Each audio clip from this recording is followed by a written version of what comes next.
Ireland currently manages 60% of the global leased passenger fleet through a network of specialized, tax-neutral conduits. Section 110 of the Taxes Consolidation Act, 1997, allows these entities to hold hundreds of billions in aviation assets with minimal fiscal leakage. This legislative architecture transformed a small island into the primary vault for the world's commercial air power. The system relies on a jurisdictional net that captures the majority of long-haul logistics within Irish sovereignty. By the end of 2024, the total value of aircraft assets managed from Dublin reached €268 billion. The profitability of this sector is reflected in the 3,000 specialized leasing employees who earned an average of €206,000 each in the same period. These figures represent the frictionless flow of capital through a single city center hub. Behind the glass facades of the International Financial Services Center, the titles to the sky are bought and sold. The stability of this global registry faced a critical failure in 2022, when approximately 400 aircraft were nationalized by a single jurisdiction. These assets, worth an estimated $10 billion, were forcibly re-registered, bypassing the established international protocols of the Cape Town Convention. This event created a mass insurance crisis, leaving $10 billion in metal and composites stranded behind closed borders. The legal mechanisms designed to protect these assets were suddenly rendered invisible on the ground. Article 44 of the Cape Town Convention grants the Irish High Court exclusive jurisdiction over the International Registry of Mobile Assets. This means that a legal ruling in Dublin is technically the final word on the ownership of a jet engine in Singapore or a fuselage in Brazil. When an airline defaults, the Irish court system issues the recovery orders that set tactical teams in motion. The registry is not just a list. It is the ultimate lock on 60% of the world's commercial fleet. Recovery teams, often utilizing military-vetted technicians, are the physical enforcement of these Irish legal mandates. They operate in the shadows of secondary airports to reclaim assets before they are stripped for parts in a $119 billion maintenance market.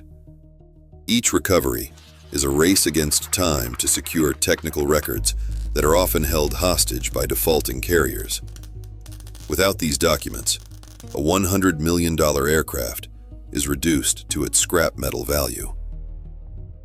AerCap reached a total pre-tax recovery of $2.5 billion by June 2025, following a landmark judgment in the English Commercial Court. This sum includes a specific $572 million cash insurance settlement finalized in March 2026 for assets previously operated by JSC Ural and JSC Siberia. These payouts confirm the systemic recognition of the aircraft as permanent losses rather than temporary delays. The financial resolution remains a precision exercise in jurisdictional pressure against global insurers like Lloyd's and AIG. The recovery efforts address the March 2022 Russian legislation that effectively nationalized 400 foreign leased aircraft worth approximately $10 billion. This state-mandated re-registration created a regulatory gap that violated the primary protocols of the Chicago Convention. The move left dozens of Irish-owned hulls stranded, with their original airworthiness certificates revoked, but their physical frames still operational within closed borders. This mass appropriation is documented as the largest single-asset variance in the history of modern aviation. Tactical recovery operations utilize military-vetted technicians and ferry pilots to execute non-consensual asset repossessions in high-risk zones. These teams, such as those from Sage-Popovich Incorporated, often navigate transponder-off flight paths to bypass hostile local radar and ground interception. Success depends on a narrow window of physical access before local authorities can issue counter-injunctions. Each mission is a calibrated risk. balancing the high cost of extraction against the total loss of a $100 million airframe.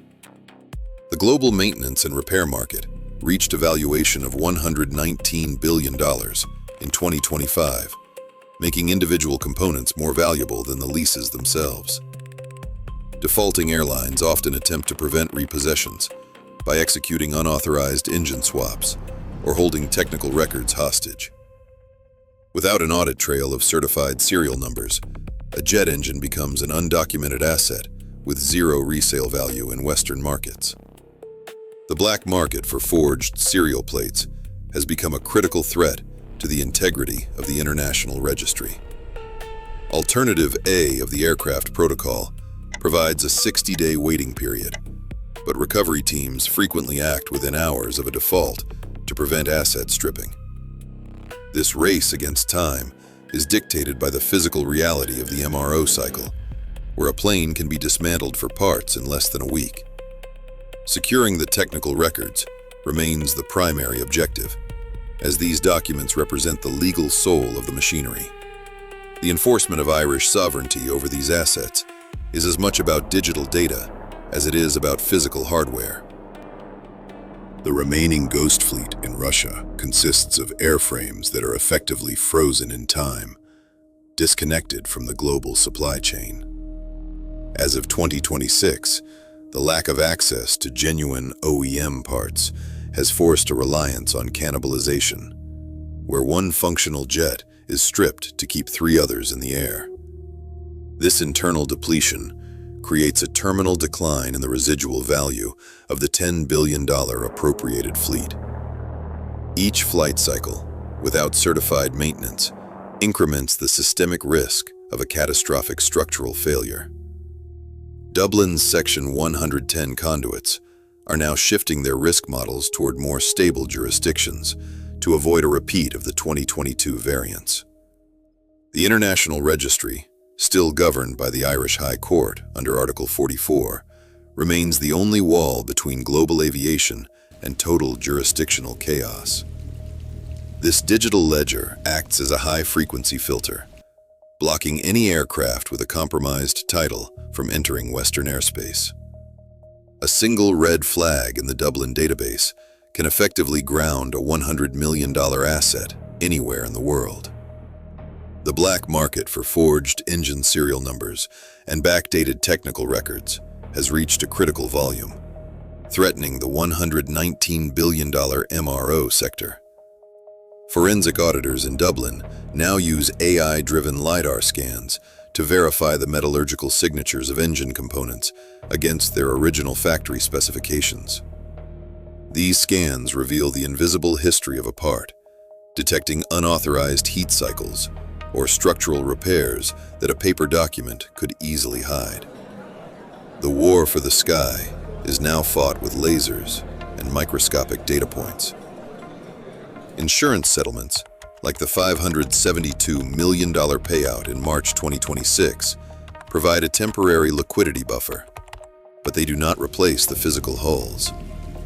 The global fleet is currently facing a 60% concentration of ownership within a single city, creating a massive single point of failure risk for the entire logistics industry.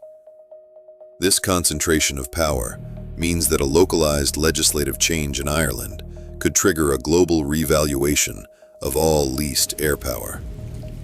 The stability of the world's travel infrastructure is anchored to a few square blocks in the Dublin docklands. The truth remains that in the high-stakes world of aviation leasing, the paper title is often more powerful than the titanium engine. The recovery teams, the forensic auditors, and the Irish High Court are the silent guardians of a system that keeps 60% of the world's fleet operational. As the ghost fleet continues to fade into obsolescence, the Dublin cartel prepares for the next jurisdictional anomaly. Subscribe to Leviathan Files. Stay curious, and remember, the truth remains anchored in the ledger.